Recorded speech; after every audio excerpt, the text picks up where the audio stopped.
На текущий момент ситуация на внутреннем валютном рынке нашей страны обусловлена прежде всего состоянием валютных рынков стран основных торговых партнеров.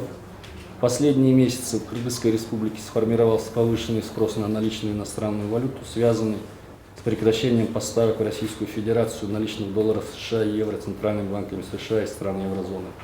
Дефицит наличного доллара США наблюдается и в других странах нашего региона. Основным следствием сформировавшегося дефицита долларовой наличности является то, что стоимость наличного доллара США оказалась выше стоимости безналичного.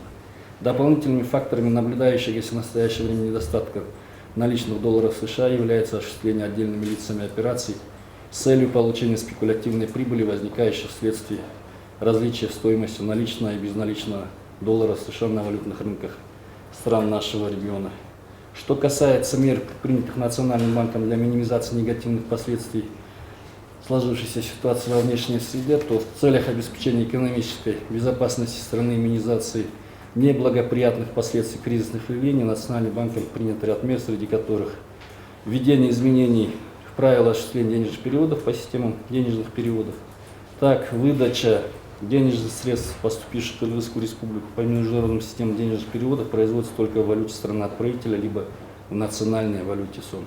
При этом денежные средства, поступившие по международным системам денежных переводов, должны конвертироваться банком по курсу, установленному для обмена наличной валюты, независимо от того, выдается в наличной форме или зачисляется на банковский счет, банковскую платежную карту, либо электронный кошелек, имитированный Банком Кыргызской республики. Установление запрета на вывоз наличных долларов США за пределы страны коммерческими банками, обменными бюро и микрофинансовыми организациями. Следующая мера – это в целях предотвращения валютных спекуляций и сговора между банками и обменными бюро.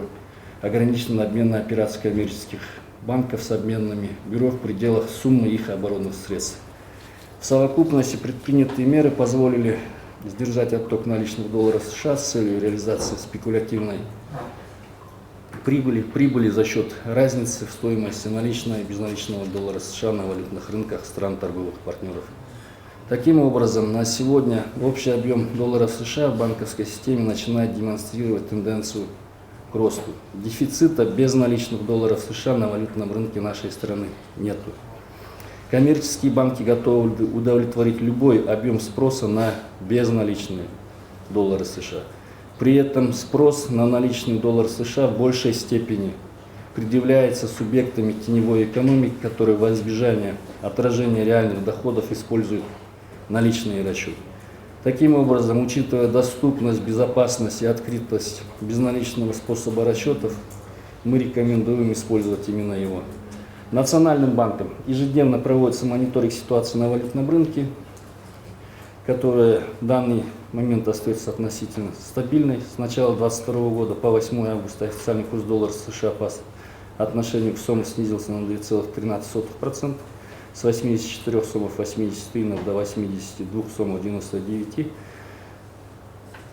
тинов за 1 доллар США. С начала 2022 года по настоящий момент в целях сглаживания резких колебаний обменного курса Национальный банк провел 5 интервенций по продаже иностранной валюты на сумму 284,3 миллионов долларов США и 7 интервенций по покупке долларов США на сумму 190,74 миллионов долларов США. Здесь необходимо отметить, что Национальный банк осуществлял покупку долларов США только в безналичном виде.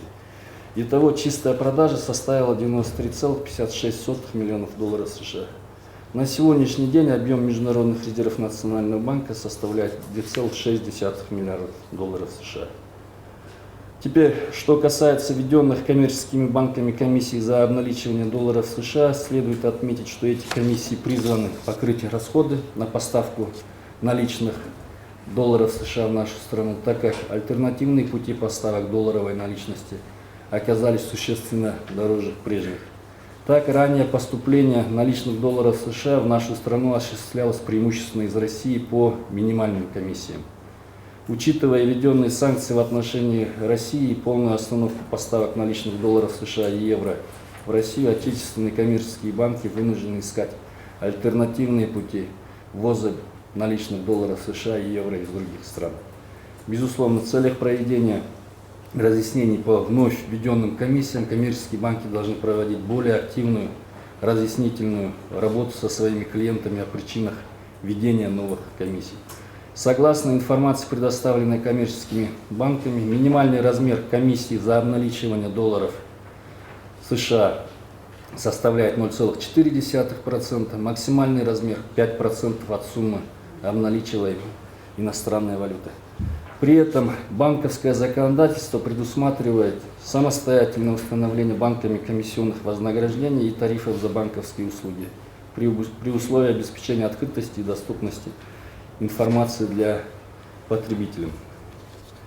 Национальным банком усилен надзор за деятельностью банков, отменных бюро в части проведения валютных операций и обслуживания клиентов.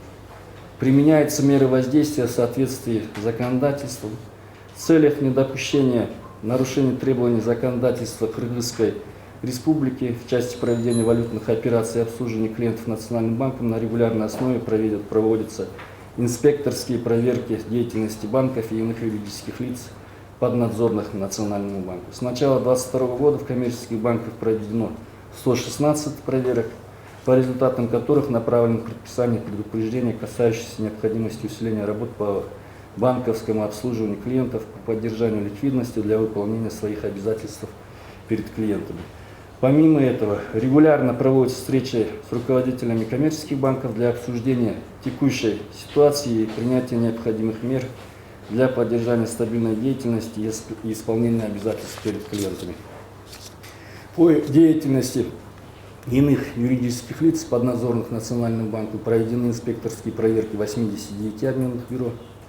По итогам проверок Национальным банком направлено предписание и предупреждение, приостановлены действия лицензии 29 обменных бюро, отозваны лицензии 3 обменных бюро. Также в соответствии с Кодексом Кыргызской Республики о правонарушениях наложены штрафы на 17 обменных бюро и 14 физических лиц на общую сумму 1 миллион 180 тысяч сомов. В соответствии со статьей 299 Кодекса Кыргызской Республики о правонарушениях осуществления банковских операций, включая обменные операции с иностранной валютой без лицензии, выдаваемой в установленном законодательством порядке, влечет наложение штрафа на физических лиц в размере 175 расчетных показателей или 17 500 сомов, и на юридических лиц в размере 550 расчетных показателей или 55 тысяч сомов. Следует отметить, что текущие условия и обстоятельства, обусловленные ситуацией на валютных рынках стран торговых партнеров, создают благоприятную среду для возникновения разного рода нерегулируемых рынков по обмену валют. Национальным банком на постоянной основе проводятся мероприятия по пресечению безлицензионной деятельности, в рамках которых совместно с правоохранительными органами проводятся рейдовые проверки на предмет выявления лиц, осуществляющих обмен наличной иностранной валюты без лицензии Национального банка.